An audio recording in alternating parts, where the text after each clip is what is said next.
विजयगढ़ के राजा सूर्यभान सिंह और रानी सौम्या देवी के जीवन में सब कुछ था, संपत्ति, यश और एक विशाल साम्राज्य। लेकिन उनकी एक ही कमी थी, उनके यहाँ कोई भी संतान नहीं थी। वर्षों तक पूजा पाठ, व्रत और तप के बाद भी उन्हें कोई भी संतान की प्राप्ति नहीं हुई। एक दिन राज्य के सबसे प्रसिद्ध ज्योतिषी ने भविष्यवाणी की कि महाराज, देवताओं की कृपा से जल्द ही आपके घर एक कन्या का जन्म होगा, लेकिन यह बच्ची केवल 5 साल तक ही सुरक्षित रहेगी। 5वें जन्मदिन के बाद इसके गंभीर संकट का सामना करना पड़ेगा। कुछ ही समय के बाद रानी सौम्या देवी ने एक बहुत ही सुंदर कन्या को जन्म दिया। उस बच्ची का नाम रखा गया सूर्यलेखा। वह बालिका न केवल सुंदर थी, बल्कि उसका स्वर और उसकी मुस्कान हर किसी का दिल जीत लेती थी। लेकिन कहते हैं कि जो होनी होती है वह होकर ही रहती है। राजा और रानी ने भी उस भविष्यवाणी को भूलने की गलती की और बच्चे के 5वें जन्मदिन को भव्य रूप से मनाने की योजना बनाई। राजमहल को 5वें जन्मदिन के अवसर पर दुल्हन की तरह सजाया गया। पूरे राज्य से लोग उस उत्सव में शामिल होने आए। भोज, नृत्य और संगीत के बीच सूर्यलेखा सभी की आंखों का तारा बनी हुई थी। लेकिन उसी रात जब उत्सव अपने चरम सीमा पर था, एक अजनबी तांत्रिक वहां महल में आ पहुंचा। वह लंबा, दुबला, पतला और काले कपड़ों में लिपटा हुआ था। उसकी आंखों में एक अजीब सी चमक थी। उसने खुद को एक संत के रूप में प्रस्तुत किया और कहा, महाराज, आपकी पुत्री पर काले ग्रहों का प्रभाव है और उसे बचाने के लिए मुझे एक विशेष यज्ञ का अनुष्ठान करना होगा। मुझे उसकी रक्षा के लिए कुछ समय की आवश्यकता है। राजा सूर्यभान को अचानक भविष्यवाणी की याद आई और उन्होंने तांत्रिक की बात मान ली। उन्होंने सोचा कि यह संत उनकी पुत्री को हर संकट से बचा लेगा। तांत्रिक ने सूर्यलेखा को अकेले में अपने साथ ले जाने का आग्रह किया। वह उसे लेकर महल के पास स्थित जंगल में चला गया। वहां पहुंचकर उसने अपना असली रूप दिखाया। तांत्रिक अपनी वेशभूषा में आते हुए राजकुमारी के पास हंसते हुए कहा, मैं कोई संत नहीं बल्कि जादूगर तांत्रिक कालेंद्र हूँ। तुम्हारे जन्म के साथ ही मैंने तुम्हें अभिशप्त करने का निश्चय किया था। तुम्हारी आत्मा और सुंदरता को मैं अपनी काली विद्या में इस्तेमाल करूंगा। उसने उसी क्षण एक जादुई माला निकाली और राजकुमारी सूर्यलेखा के गले में डाल दी। इसके बाद उसने अपने मंत्रों के सहारे सूर्यलेखा को एक सुनहरी चिड़िया में बदल दिया और उसके माथे में एक जादुई तांत्रिक कील ठोक दी, जिससे कि वह कभी भी इंसान के रूप में वापस न बदल सके।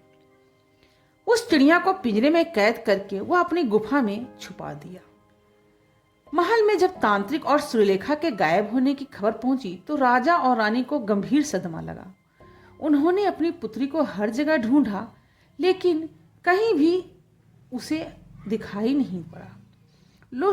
कुछ लोगों ने कहा कि तांत्रिक उसे खा गया होगा, तो कुछ लोगों ने कहा होगा कि वह उसे शायद अपने साथ ले गया। कुछ वर्ष बीत जाने के बाद पड़ोसी देश विक्रमशिला का राजकुमार एक दिन आर्यमन अपने महल में था, जब उसने कुछ ग्रामीणों से एक रहस्यमय जंगल की कहानी सुनी। वे बोले, महाराज, हमारे राज्य के उत्तर में एक गहरा और खतरनाक जंगल है। वहां से रात को एक मधुर गीत सुनाई देती है। वह गीत इतनी मोहक होती है कि सुनने वाला हर व्यक्ति उसकी ओर खींचा चला आता है, लेकिन जो भी उस आवाज के साथ जाता है वह कभी भी वापस नहीं लौटता।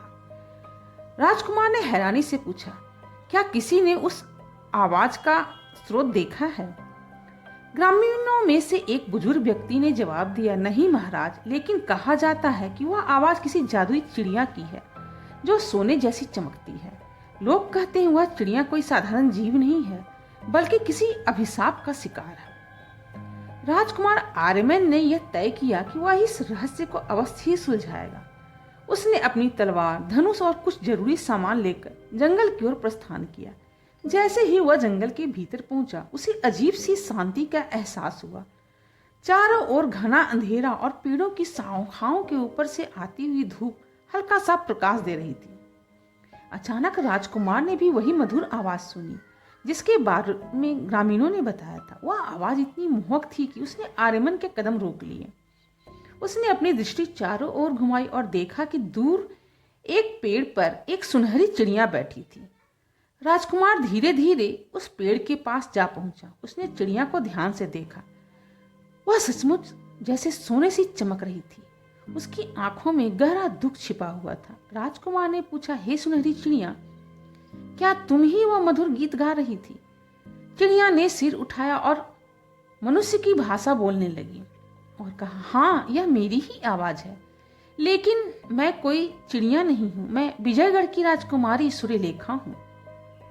राजकुमार यह सुनकर चौंक गया और उसने राजकुमारी से पूछा, तुम चिड़िया कैसे बन गई? मुझे सब कुछ बताओ। सुनहरी चिड़िया ने भारी मन से कहा, यह एक लंबी और दर्दनाक कहानी है। बरसों पहले जब मैं 5 साल की थी, मेरे जन्मदिन के अवसर पर तांत्रिक कालेंद्र हमारे महल में आया। उसने मेरे माता पिता को धोखे में डाल दिया और कहा कि वह मुझे बुरी आत्माओं से बचाने के लिए अनुष्ठान करना चाहता है। मेरे माता पिता ने उसकी बात मान ली। उसने मुझे महल से दूर जंगल में ले जाकर अपनी काली शक्तियों का इस्तेमाल किया। उसने मेरे गले में जादुई माला डाल दी और माथे में लोहे की कील ठोक दी। मैंने दर्द से चिल्लाया, लेकिन वह हंसते हुए बोला, अब वह तुम मेरी शक्ति का स्रोत बन गई हो। इस प्रकार जब तक यह माला और कील तुम्हारे शरीर में है, तुम इसी रूप में रहोगी। चिड़िया की कहानी सुनकर राजकुमार का दिल पिघल गया। उसने दृढ़ता से कहा, राजकुमारी, मैं तुम्हें इस अभिशाप से जरूर मुक्त करूंगा। मुझे बताओ कि इस तांत्रिक को कैसे हराया जा सकता है। सुनहरी चिड़िया ने कहा, राजकुमार, तांत्रिक कालेंद्र की गुफा इस जंगल से दूसरी ओर है। उसकी सारी शक्ति उस माला में है जो उसने मेरे गले में डाली है। अगर तुम वह माला तोड़ दोगे तो मेरे माथे से कील निकाल दोगे और तभी मैं मुक्त हो पाऊंगी। लेकिन यह इतना आसान भी नहीं है। वह तांत्रिक बहुत ही शक्तिशाली और चालाक है। राजकुमार ने आत्मविश्वास के साथ कहकर कहा, चाहे जो भी हो, मैं तुम्हें मुक्त करके रहूंगा और यही मेरा वचन है। सुनहरी चिड़िया ने राजकुमार को तांत्रिक की गुफा का रास्ता समझाया और साथ ही चेतावनी भी दी कि गुफा के भीतर कई जादुई बाधाएं होंगी। राजकुमार ने अपनी तलवार कसकर पकड़ी और गुफा की ओर चल पड़ा। सुनहरी चिड़िया ने कहा, राजकुमार, तुम न केवल बहादुर हो बल्कि दयालु भी। अगर तुमने यह कर दिखाया तो तुम मेरे माता पिता और मेरे राज्य के लिए एक देवता के समान होगे। राजकुमार ने कहा, मुझे सिर्फ तुम्हारी प्रार्थनाओं का सहारा चाहिए। मैं उस दुष्ट तांत्रिक को हराकर तुम्हें इंसान के रूप में अवश्य ही वापस लाऊंगा। चिड़िया ने भावुक होकर कहा, मेरी प्रार्थनाएं हमेशा तुम्हारे साथ हैं राजकुमार, लेकिन अगर तांत्रिक तुम्हें पकड़ ले तो माला को नष्ट करने की हर संभव कोशिश करना। माला टूटते ही उसकी सारी शक्ति खत्म हो जाएगी। राजकुमार ने चिड़िया को धन्यवाद कहा और घना जंगल तांत्रिक कालेंद्र की गुफा आ चुकी थी। चारों ओर अंधकार और रहस्यमय वातावरण। गुफा के भीतर से अजीबोगरीब आवाजें आ रही थी। राजकुमार आर्यमन अपनी तलवार के साथ सावधानी से अंदर प्रवेश करता है। गुफा के भीतर का दृश्य बहुत ही भयावह था। दीवारों पर विचित्र चित्र बने हुए थे जो किसी काले जादू के अनुष्ठानों को दर्शा रहे थे। जगह जगह जलते हुए मसालों से गुफा की दीवारों पर डरावनी छायाएं बन रही थी। बीच में एक काले पत्थर का बड़ा सा चबूतरा था जहां तांत्रिक कालेंद्र बैठा हुआ था। कालेंद्र ने राजकुमार को गुफा में प्रवेश करते देखा और कुटिल हंसी के साथ बोला, तो तुम यहाँ तक आ पहुंचे राजकुमार आर्यमन। मुझे पता था कि कोई ना कोई मूर्ख मेरे रास्ते में अवश्य ही आएगा, लेकिन तुम यह भूल रहे हो कि मैं तांत्रिक हूँ, तांत्रिक कालेंद्र, जो अपनी काली विद्या से किसी को भी पराजित कर सकता है।